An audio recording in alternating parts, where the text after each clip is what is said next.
नमस्कार. आपण आज जाणणार आहोत डॉक्टर बाबासाहेब आंबेडकर म्हणजे काय. 9 भाषांचे जाणकार होते, पण त्यांची खरी भाषा म्हणजे मानवताच. जगातील उच्च कोटीत लेखक, प्रवक्ते, निडर, संविधानाचे शिल्पकार, अजून काय सांगावं त्यांच्याबद्दल, तेवढं कमीच आहे.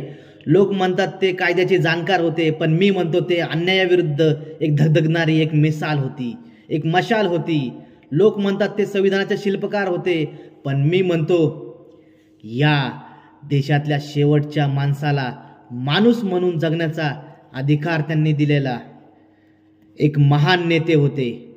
32 शिरांचा डोंगर एकटे पेलणारे, 32 डिग्र्या एकट्याने घेतल्या, तरीही ज्यावेळेस लायब्ररीमध्ये उपाशीपोटी, ज्यावेळेस लंडनच्या लायब्ररीमध्ये उपाशीपोटी अभ्यास करत होते, त्यावेळेस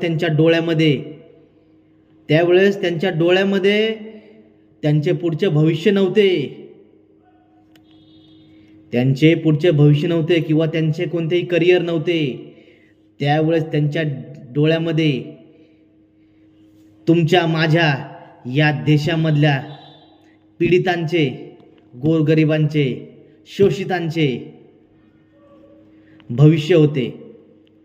शिका, संघटित व्हा व संघर्ष करा हा एक मंत्र नसून हजारो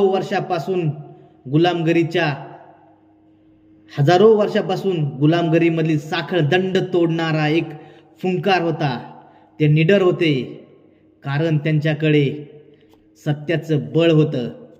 ते निर्भीड होते कारण त्यांच्याकडे तर्क होता, तर्कशास्त्र होते. ते विश्वरत्न ठरले कारण त्यांनी केवळ एका समाजासाठी नव्हे तर पूर्ण समाजासाठी त्यांनी त्यांचं